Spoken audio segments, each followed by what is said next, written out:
बिस्मिल्लाहिर्रहमानिर्रहीम। अस्सलाम वालेकुम। आज 23 नवंबर है और दिन है सोमवार का।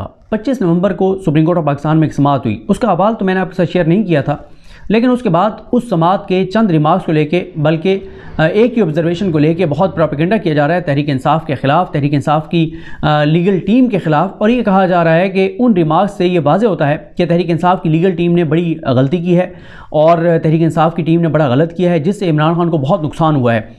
वो रिमार्क्स क्या थे, और मैं ये समझता हूँ वो बदनीयती पे मबनी रिमार्क्स थे जस्टिस सरदार तारिक मसूद साहब के, और उन रिमार्क्स को इमरान खान के ख़िलाफ़ इस्तेमाल किया जा रहा है। लेकिन मैं जब आपके सामने वो मुकम्मल अहवाल रखूँगा तो आपको अंदाज़ा होगा कि वो रिमार्क्स भी इमरान खान के हक़ में ही इस्तेमाल होंगे। और दूसरा ये भी मैं आपको बता दूँ कि जो इमरान खान के ख़िलाफ़ जो सबसे ख़तरनाक एक और केस बनाया गया, उसकी बुनियाद ही सारी खोखली निकली है और उसकी बुनियाद ही सारी हिल गई है। और जब किसी भी इमारत की बुनियादें हिल जाती हैं तो फिर वो इमारत खड़ी नहीं होती, फिर वो इमारत ज़मीन बोस होती है। इमारत ये जो खड़ी की गई है सैफर केस की, इसकी बुनियादें हिला कर रखती हैं तहरीक इंसाफ की लीगल टीम ने। और इसमें क्रेडिट जो जाता है वो सलमान अकरम राजा साहब को और बैरिस्टर सलमान सफदर साहब को जाता है, क्योंकि सलमान अकरम राजा साहब इस मामले को हाई कोर्ट में लेकर गए थे कि जो इमरान खान साहब का जेल ट्रायल हो रहा है, खुफिया ट्रायल, ये गलत है। उसमें तहरीक इंसाफ के इमरान खान साहब के हक़ में फ़ैसला आया। और दूसरा मामला जो लेकर चल रहे हैं वो सलमान सफदर साहब लेकर चल रहे हैं, जो जेल के अंदर जो ट्रायल हो रहा है उसको जो है वो चला रहे हैं। और साथ ही उसके बाद जो उनकी ज़मानत का केस आर्गू किया उन्होंने हाई कोर्ट में, और अब जो उनकी ज़मानत को आर्गू किया है उन्होंने सुप्रीम कोर्ट ऑफ पाकिस्तान में, तो तीनों जगह उन्होंने जो सवालात उठाए हैं उन्होंने इसकी बुनियादें हिला कर रख दी हैं। एक झटका और लगेगा, एक और धक्का लगेगा और ये पूरी इमारत धड़ाम से गिर जाएगी। इस इमारत को गिरना है और हर सूरत में गिरना है। अच्छा, इसमें मैं आपको ये भी बता दूं कि हामिद खान साहब जो हैं वो इमरान खान साहब के वकील सुप्रीम कोर्ट में हैं। जो फ़र्द जुर्म आयद हुई थी, जो कि अब कलअदम हो गई है, उसको चैलेंज किया उन्होंने सुप्रीम कोर्ट ऑफ पाकिस्तान में, क्योंकि हुआ ये था कि फ़र्द जुर्म जो आयद की गई उसको उन्होंने चैलेंज किया इस्लामाबाद कोर्ट में। इस्लामाबाद कोर्ट के चीफ जस्टिस आमिर फारूक साहब ने कहा कि ये बिल्कुल ज़बरदस्त, शानदार, आउट क्लास तरीके से जो है वो ये फ़र्द जुर्म आयद की गई है और क्या बात है, और बिल्कुल ज़बरदस्त तरीके से फ़र्द जुर्म आयद की है जज अबुल हसनात साहब ने। तो उसको चैलेंज कर दिया उस फैसले को तहरीक इंसाफ की लीगल टीम ने सुप्रीम कोर्ट ऑफ पाकिस्तान में। 3 रुकनी ये बेंच था, जस्टिस सरदार तारिक मसूद साहब, जस्टिस याहिया अफरीदी साहब और जस्टिस आयशा मलिक साहिबा। जस्टिस आयशा मलिक साहिबा जो हैं उनका तो ज़ाहिर है सबको पता है, वो भी, और याहिया अफरीदी साहब भी इंडिपेंडेंट जजेस हैं। और याहिया अफरीदी साहब से तहरीक इंसाफ की लीगल टीम उसका खुलकर इजहार तो नहीं करती, लेकिन ये शिकवा ज़रूर करती है कि याहिया अफरीदी साहब के पास तोशाखाना का मामला 2 मरतबा गया और उनको नज़र भी आ रहा था कि नीचे किस तरह से हाई कोर्ट में और ट्रायल कोर्ट में बदनीयती है, लेकिन याहिया अफरीदी साहब ने उसके ऊपर हमें वो रिलीफ नहीं दिया जो वो दे सकते थे। और फिर नीचे जो है वो हमारे खिलाफ फैसला हो गया जज हुमायूं दिलावर की अदालत में। लेकिन फिर भी जस्टिस याहिया अफरीदी साहब एक इंडिपेंडेंट जज हैं। अब मामला ये है कि सरदार तारिक मसूद साहब का आपको पता है कि वो सरदार तारिक मसूद साहब जो हैं उनके पास काजी फैसल साहब तहरीक इंसाफ के केसेस इसलिए लगाते हैं क्योंकि उनकी बहुत दोस्ती है काजी फैसल साहब की सरदार तारिक मसूद साहब के साथ। और सरदार तारिक मसूद साहब अभी तक तहरीक इंसाफ के केसेस में उन्होंने ऐसे फैसले दिए हैं जिससे तहरीक इंसाफ को बहुत ज़्यादा नुकसान हुआ है। जो उनको नीचे रिलीफ मिल रहे थे हाई कोर्ट से, वो रिलीफ बंद हो गए। अच्छा, अब जो हामिद खान साहब ने जो चैलेंज किया हुआ था, पहले उनकी बारी आई 25 को, तो हामिद खान साहब ने तो टाइम ले लिया, वो गैर मुद्दत के लिए वो मामला मुलतवी हो गया, क्योंकि हामिद खान साहब ने कहा कि जो हाई कोर्ट से फ़ैसला आया था उसका मैंने जायज़ा लेना है और जायज़ा लेके शायद मैं इसमें तरमीम करूं तो अपनी पिटीशन में, तो इसलिए उनको टाइम दे दिया गया। फिर उसके बाद बारी आई सलमान सफदर साहब की, जो मेन केस यानी इमरान खान साहब की ज़मानत का केस है। अच्छा, अब इसमें सलमान सफदर साहब तो आए, लेकिन इसमें जो शुरू में हुआ जैसे समाअत का आगाज़ हुआ तो FIA के जो तफ्तीशी अफसर हैं, IO हैं, वो बग़ैर नोटिस के पेश हुए तो और रोस्टम पर खड़े हो गए। तो उस पर सरदार तारिक मसूद साहब ने इजहार भरमी किया। उन्होंने कहा आपको किसने बुलाया, पीछे जाकर बैठ जाएं। अब आप अंदाज़ा लगाएं, नवाज शरीफ के केस में नैब वाले बग़ैर नोटिस के आए बैठे होते हैं तो उनको हाथों हाथ लिया जाता है, उनको सर आंखों पे बिठाया जाता है, उन्हें कहा जाता है क्या बात है आप आ गए, आए ना, बताएं ना। ये कह रहे हैं कि मीर नवाज शरीफ के फांसी ज़मानत दे दें सदाइफ तो मुजरिम इश्तिहारी फरारी मफरूर भगोड़े को, जो पाकिस्तान के इदारों को मतलूब है, सुपर लाडला, उसको कह रहे हैं कि दे दें। वो कह रहे हैं जी बिल्कुल दे दें, मैं तो वैसे ही घूमने फिरने आया हुआ था, चक्कर लगा रहा था, आ गया, मैं बैठ गया, मैंने कहा ज़रा सुन लूँ, लेकिन ठीक है आप दे दें, हमें कोई इतराज़ नहीं है। अब अगर नैब का तफ्तीशी अफसर FIA का आया हुआ था तो आप सुन के फैसला कर दें, आया हुआ है। अब आपने 25 नवंबर को नोटिस किए FIA को, रिस्पोंडेंट्स को, अब आप कब उनको सुनेंगे? अब इस हफ्ते तो कॉज लिस्ट में नहीं आया अब हो सकता है इस हफ्ते जो कॉज लिस्ट आए उसमें अगले हफ्ते के लिए लगे। तो ये एक पैटर्न हमें जो है वो नज़र आ रहा है इमरान खान के केसेस में। तो आप सुन लें, अगर नवाज शरीफ के लिए FIA नैब वाले बगैर नोटिस के आ गए हैं और अदालतें उनको सर आंखों में बिठा रही हैं, तो इमरान खान के केस में भी आप कर लेते, लेकिन नहीं, साजिश हुई। उसके बाद जो सलमान सफदर साहब हैं, सलमान सफदर साहब ने एक और जो मामला उठाया, उन्होंने शाह महमूद कुरैशी साहब का भी मामला उठाया था, जो हाई कोर्ट ने 4 हफ्तों में कहा कि 4 हफ्तों में कंक्लूड करें। आमिर फारूक साहब ने कहा कि 13 दिसंबर तक हर सूरत में सज़ा सुनाएं इमरान खान को। सज़ा वो उन्होंने तो कहा फैसला सुनाएं, लेकिन सज़ा ही होनी है इमरान खान को साइफर केस में। वो मामला भी उन्होंने सलमान सफदर साहब ने रखा अदालत के सामने, तो उस पर सज्जाद तारिक मसूद साहब ने ये बात ना करी हमारे सामने मामला नहीं है, ठीक है, क्योंकि उसमें ये हुआ है कि आमिर फारूक साहब ने कहा कि 13 दिसंबर तक, जिस तरह से इलेक्शन कमीशन ने 13 दिसंबर की तारीख की डेडलाइन दी है तहरीक इंसाफ को इंट्रा पार्टी इलेक्शन कराने की, तो इन्होंने भी, आमिर फारूक साहब ने भी 13 दिसंबर कहा है कि 13 दिसंबर तक ट्रायल मुकम्मल करें साइफर केस में। लेकिन वो तो हुआ ये कि 2 रुकनी बेंच ने, क्योंकि वो सारा ट्रायल ही कलअदम कर दिया जेल में होने वाला, तो इसलिए अब 13 दिसंबर तक तो मुमकिन नहीं है। और अब ये भी देखना है कि कल इमरान खान साहब को पेश किया जाता है या नहीं पेश किया जाता, जो ओपन कोर्ट में जो जुडिशल कम्प्लेक्स है। यहाँ पर 2 तरह की चीज़ें आ रही हैं, 3 तरह की चीज़ें जो हैं। ये वज़ीर दाखिला सरफराज बुगटी साहब, उन्होंने कहा कि हम अदालत के अहकामात पर मनोन अमल करेंगे। जो वो हैं मोहम्मद मालिक साहब, उनकी ये खबर है कि इमरान खान साहब को पेश नहीं किया जाएगा और जेल में ही ये मामला चलेगा। और जावेद चौधरी साहब कहते हैं कि इमरान खान साहब को लाया जाएगा, बख्तरबंद गाड़ी में हथकड़ियाँ लगा कर लाया जाएगा, और अगर तहरीक इंसाफ के कारकुनान निकले तो उनको 9 मई के वाक़यात में धर लिया जाएगा और उनके खिलाफ 9 मई के केसेस चलेंगे। यानी चाहे उनका 9 मई से तल्लुक़ है या नहीं है, लेकिन 9 मई के केसेस चलेंगे। तहरीक इंसाफ के जाने से पहले एक वकील ने यह बयान दिया कि इमरान खान का भरपूर इस्तकबाल होगा, लेकिन उसके बाद तहरीक इंसाफ ने यह फैसला किया है कि नहीं, इमरान खान साहब का इस्तकबाल हम नहीं करेंगे, हम कारकुनान को नहीं भेजेंगे, क्योंकि ये ना हो कि कारकुनान जाएँ और इसी को बहाना बनाकर ये जेल ट्रायल कर दें। अब एक और इतला ये है कि मंगल वाले दिन यानी कल जो है वो जब समाअत होगी तो वो आकर अदालत को बताएंगे कि उनको पेश नहीं किया जा सकता। थ्रेट लेटर अदालत के सामने रखे जाएंगे कि इमरान खान को बहुत सिक्योरिटी खदशात हैं। हालांकि वही जब इमरान खान खुद कह रहे थे मुझे सिक्योरिटी खदशात हैं, तो उनको कहा जा रहा था हर सूरत में तुमने पेश होना है, कोई रियायत नहीं है, कोई इस्तिस्ना नहीं है। हाई कोर्ट के अहाते में गाड़ी भी नहीं आने दी जाती थी, गोली लगी हुई थी, पैदल चल कर आते थे, व्हील चेयर पर आते थे, उस वक्त नहीं मानी जाती थी। फिर आमिर फारूक साहब ने कहा कि आपकी गाड़ी तब अंदर आने दूंगा अहाता अदालत में अगर आप पिम्स के मेडिकल बोर्ड से रिपोर्ट ले आएंगे। यानी इस हद तक इमरान खान के साथ हुआ। अब कहा जा रहा है नहीं, उसको सिक्योरिटी थ्रेट्स हैं, हम उसको नहीं ला सकते। तो ये है कि शायद कल जो है वो अदालत के सामने वो रिपोर्ट्स रखी जाएँ, थ्रेट रिपोर्ट्स रखी जाएँ कि इमरान खान को सिक्योरिटी खदशात हैं और उनको थ्रेट्स हैं। उसके बाद फिर जुडिशल ऑर्डर पास होगा, जुडिशल ऑर्डर की बेस पे समरी बनेगी, फिर वो मंजूरी होगी, फिर जो है वो जेल ट्रायल चलेगा। ये सारा मामला है। अच्छा, जब समाअत उस दिन 25 को शुरू हुई तो मैं वो बदनीयत की वाले रिमार्क्स पे आता हूँ जिनको इस्तेमाल किया जा रहा है इमरान खान के ख़िलाफ़। तो इमरान खान के वकील जो हैं सलमान सफदर साहब, उन्होंने FIR पढ़कर सुनाई और मौक़िफ़ अपनाया कि इमरान खान पर जो ये कहा गया है कि उसने कोई सियासी फ़ायदा लिया है, इस सारे मामले को तोड़ मरोड़ कर बयान पेश किया गया है और जो ये सारे इल्ज़ामात हैं बोगस हैं। और उन्होंने ख़ास तौर पर नुक्ता उठाया कि जो FIR में ताख़ीर की गई है ये सारा तयशुदा मनसूबा है और 7 महीने की ताख़ीर से मुकदमा दर्ज करने का मतलब ये है कि पूरा मामला ही बदनीयती पे मबनी है और इमरान खान को पॉलिटिकली जो है उसमें इन्वॉल्व किया जा रहा है। अदालत के इस्तफसार पर सलमान सफदर ने बताया कि साइफर फरवरी 2022 में सामने आया, जिस पर जस्टिस सरदार तारिक मसूद ने मुकदमा दर्ज होने में पूरा साल, उन्होंने सरदार तारिक मसूद ने कहा कि मुकदमा दर्ज होने में पूरा साल ही लगा दिया। और उन्होंने कहा कि सरदार तारिक मसूद साहब ने कि ऑफिशियल सिक्योरिटी एक्ट की कुछ दफ़ात में सज़ा 2 साल जबकि कुछ में सज़ा मौत और उम्र कैद है। तो उस पर सलमान सफदर साहब ने कहा कि हाई कोर्ट में कई घंटे हमने दलाइल दिए, हाई कोर्ट ने हक़ाइक़ पर गौर नहीं किया और इमरान खान को सियासी इंतकाम का निशाना बनाया जा रहा है। जैसे सरदार तारिक मसूद ने रिमार्क्स दिए कि मुकदमात को सियासी बुनियादों पर चलाएँगे तो यही होगा। यानी देखें ना, उनका नज़र आ रहा है 22 इमरान खान के साथ कैसे सियासी बुनियादों पर चला रहे हैं कि वो कह रहे हैं कि सियासी बुनियादों पर आप चलाएँगे तो फिर यही होगा। किसने कहा था कि अखराज मुकदमा और ज़मानत को एक साथ चलाएं?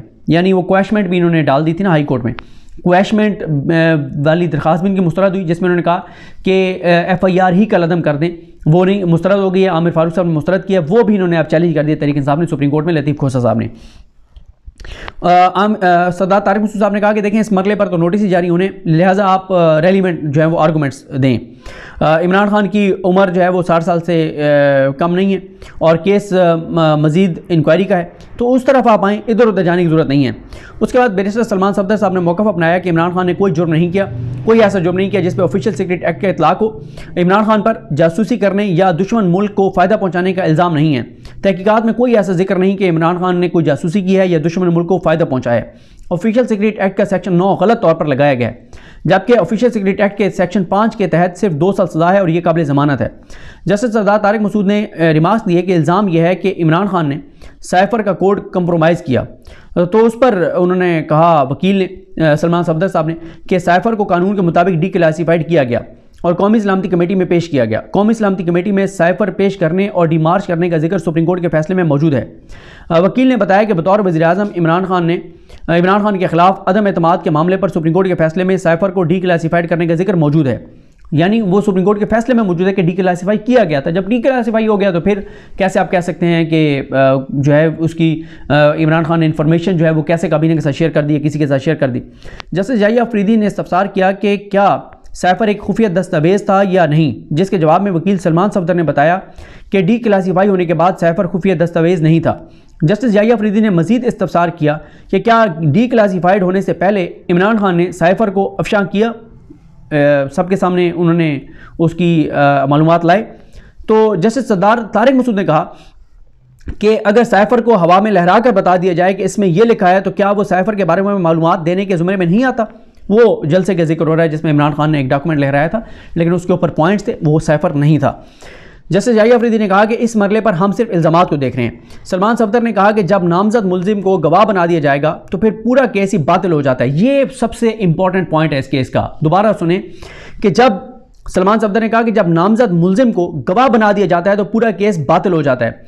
साइफ़र को सियासी फ़ायदे के लिए इस्तेमाल करने की साजिश करने का इल्ज़ाम है और आज़म खान को इसमें नामजद किया गया, लेकिन असद उमर को छोड़ दिया गया और आज़म खान को मुलजिम के खिलाफ गवाह बना दिया गया।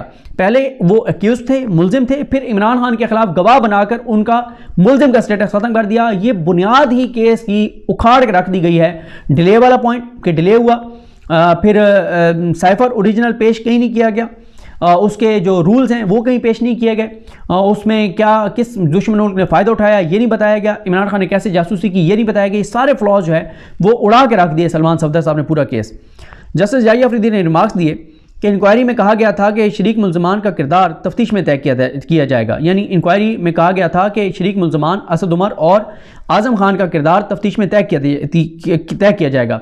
हतमी तफ्तीशी रिपोर्ट में आज़म खान से मुतल्लिक तफ्तीशी ने क्या कहा है। सलमान सफदर ने जवाब दिया कि तफ्तीश में कोई वाज़ेह मौक़िफ़ नहीं सामने आया। अलबत्ता आज़म खान अगवा हो गए, उनकी फैमिली ने अगवा का मुकदमा भी दर्ज करवाया और अगवा के बाद आज़म खान का 164 का बयान सामने आ गया। अब ये दोबारा सुने, यहाँ पे एक बहुत इंपॉर्टेंट नुकता आपके सामने रखने लगा हूँ। जब बैरिस्टर सलमान सफदर साहब ने बताया कि आज़म खान अगवा हो गए, लापता हो गए, उनकी FIR हुई, अदालत में मामला गया, फिर अचानक वो सामने आते हैं और 164 का बयान दे देते हैं, तो इस पर जस्टिस सरदार तारिक मसूद ने मुस्कुराते हुए कहा कि ऐसे फिर सच सामने आता है, ऐसे ही फिर सच सामने आता है। आप अंदाज़ा लगाएं कि वो जबरी गुमशुदगी की बात कर रहे हैं और आगे सरदार तारिक मसूद कह रहे हैं ऐसे ही तो फिर सच सामने आता है। जस्टिस जाहिया अफरीदी ने कहा कि सवाल यह है कि अगर एक गलत काम हो रहा था तो फिर उसके मिनट्स क्यों बनाए गए। ये बड़ा इंपॉर्टेंट पॉइंट है कि अगर एक गलत काम कर रहा था इमरान खान तो फिर उसने मिनट्स क्यों बनवाए। ये उन्होंने मतलब शायद वो ये कहना चाह रहे हैं कि इसका मतलब है कोई वो गलत काम नहीं कर रहे थे इसलिए वो कभी ना मिनट्स सारे वो तैयार हो रहे थे, अगर गलत काम थे तो मिनट्स क्यों बनवा रहे थे। जस्टिस आयशा मलिक ने कहा कि साइफ़र डीकोड होकर मतन 9 इदारों में तकसीम हुआ, यानी उसको डीक्लासिफाई किया गया, लिखा हुआ है कि उसको डीक्लासिफाई करके और फिर उसको 9 इदारों में तकसीम किया गया। उस पर सलमान सफदर ने कहा कि इमरान खान पर अपने पास साइफ़र रखने का इल्ज़ाम गलत है। साइफ़र के मामले पर इमरान खान की हुकूमत ख़त्म होने के बाद 24 अप्रैल 2022 को नेशनल सिक्योरिटी कमेटी का इजलास हुआ। अगर साइफ़र मिसिंग था तो इजलास के मिनट्स में लिख दिया जाता। ये बहुत इंपॉर्टेंट पॉइंट है। कौमी सलामती कमेटी का जो इजलास था इमरान खान के वज़ारत उज़्मा से निकालने जाने के बाद जो शहबाज शरीफ ने आकर कौमी सलामती कमेटी का इजलास किया, उसमें लिख दिया जाता कि साइफ़र भी गायब है। इतने आम फोरम पे इतना बड़ा मामला क्यों नहीं लिखा गया। जस्टिस जाहिया अफरीदी ने कहा कि इल्ज़ाम मिसिंग का नहीं, राज जाहिर करने का है। जस्टिस आयशा मलिक ने कहा कि इस मामले में वजारत दाखिला का क्या किरदार है, तो वकील ने बताया कि वजारत दाखिला का किरदार झूठा मुकदमा दर्ज करने का है। जब वजारत खारजा की तरफ से कोई शिकायत करने नहीं आया तो वजारत दाखिला के जरिए मुकदमा दर्ज कर दिया गया। दर्ज किया गया और ये वजारत दाखिला की तरफ से दर्ज किया गया दूसरा झूठा मुकदमा है। वकील सलमान सफदर ने बताया कि वज़ीर-ए-आज़म हाउस जिसकी निगरानी में सैफर था, यानी आज़म खान जो प्रिंसिपल सेक्रेटरी थे प्राइम मिनिस्टर के, उसे पहले मुलजिम नामजद किया गया और फिर गवाह बना दिया गया, जिससे इस्तगासा की बदनीयती साबित होती है। उनका कहना था कि ये केस बनता ही नहीं। अदालत ने दरख्वास्त गुजार के फिर ज़ाहिर इनके वकीलों के दलाइल सुने और फिर जो है वो नोटिस कर दिया गया। उस पर उन्होंने कहा सलमान सफदर साहब ने कि आप जो है वो कोई तारीख दे दें, तो उस पर सरदार तारिक मसूद फिर बरहम हुए। उन्होंने कहा कि तारीख देना ऑफिस का काम है, रजिस्ट्रार ऑफिस का काम है, इसको स्पेशल केस ना बनाए, मामला मामूल के मुताबिक ही चलने दिया जाए।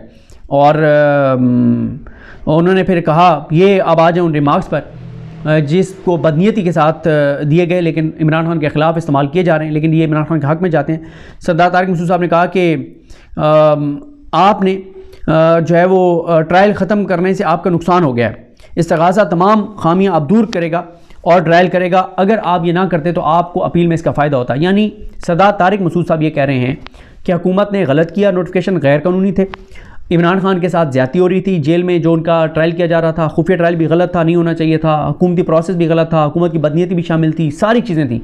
लेकिन आप इंतज़ार कर लेते, आप इमरान खान को कन्विक्ट होने देते, इमरान खान को सज़ा होने देते, उसके बाद आप इसको अपील में लेते तो आपको फ़ायदा होता।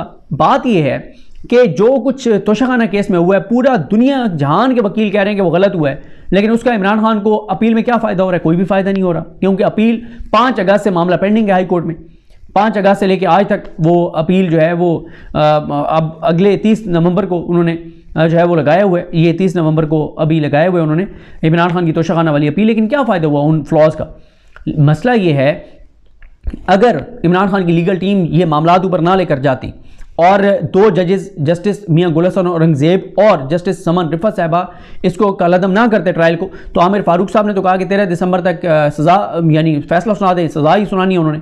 तो 13 दिसंबर को इमरान खान को सज़ा हो जाती, फिर मामला आमिर फारूक साहब के पास आना था, फिर ज़मानत का केस महीना चलता, फिर वो मुस्तरद होती, फिर मेन अपील तो लगनी थी 1 साल बाद। अब कम अज़ कम ये है कि साइफर केस अगर 8 फरवरी को इलेक्शन होते हैं तो साइफर केस में इमरान खान 8 फरवरी तक कन्विक्ट नहीं होते, तो कागजात नामजदगी जमा होने 17 से 20 दिसंबर के दौरान, उस वक्त तक अगर नवाज शरीफ को इतना बड़ा रिलीफ इस्लामाबाद हाई कोर्ट देगी और बरी करेगी, तो फिर इमरान खान का तो मामला ही कुछ नहीं है। फिर 30 नवंबर को इमरान खान की उनको सज़ा मुअत्तल करनी, वो फैसला मुअत्तल करना पड़ेगा।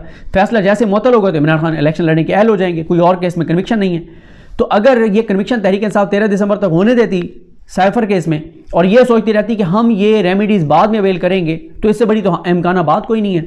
ये असल में एक जियो पर एक प्रोग्राम में बात हुई है और जजेस भी शायद जियो देखते हैं जो एंटी इमरान खान जजेस हैं, और उधर से सुन के उन्होंने भी यही बात कर दी है कि जो गैर आइनी गैर कानूनी काम हुकूमत के थे, जो बदनीयती पे मबनी थे, जो इमरान खान के साथ जुल्म ज़्यादती हो रही थी, उसको आपने हाई कोर्ट ले जाके इमरान खान के साथ गलत किया है, क्योंकि अब वो फ्लॉज दूर करके हुकूमत और हुकूमती इदारे ट्रायल चलाएंगे और आपको कोई फ़ायदा नहीं होगा। उनका केस इतना तगड़ा है इमरान खान का कि ये जो अभी कलअदम हुआ है साइफर वाला सारा ट्रायल, आप नए नोटिफिकेशन होने दें, ये भी चैलेंज होंगे और उसमें भी इमरान खान को फ़ायदा होगा। तो ये वो बदनीयती पे मबनी रिमार्क्स है जिनको इमरान खान के ख़िलाफ़ इस्तेमाल किया जा रहा है कि यार वो बड़ा नुकसान हो गया तहरीक इंसाफ को, ये जो है ना वो अगर एतराज़ ना करते, ट्रायल मुकम्मल होने देते, सज़ा होने देते, फिर ये उठाते अपील में तो उनको फ़ायदा होना था। ये क्या दलील है? यानी सुप्रीम कोर्ट का जज बैठ कर कह रहा है कि हो गलत रहा था लेकिन होने देते आप जब मुकम्मल आपके साथ ज़्यादती मुकम्मल हो जाती, मुकम्मल तौर पर कन्विक्ट हो जाते इमरान खान, फिर आप ये मामला उठाते, आपको फ़ायदा होता। ये जहाँ पे अदालतों के हाल हो वहाँ पे फिर आपको इंसाफ ना सिर्फ होगा बल्कि होता हुआ नज़र भी आएगा। मुझे अपनी दुआ में याद रखें। अल्लाह करीम हम सब का हामी नासर हो। अल्लाह हाफ़िज़।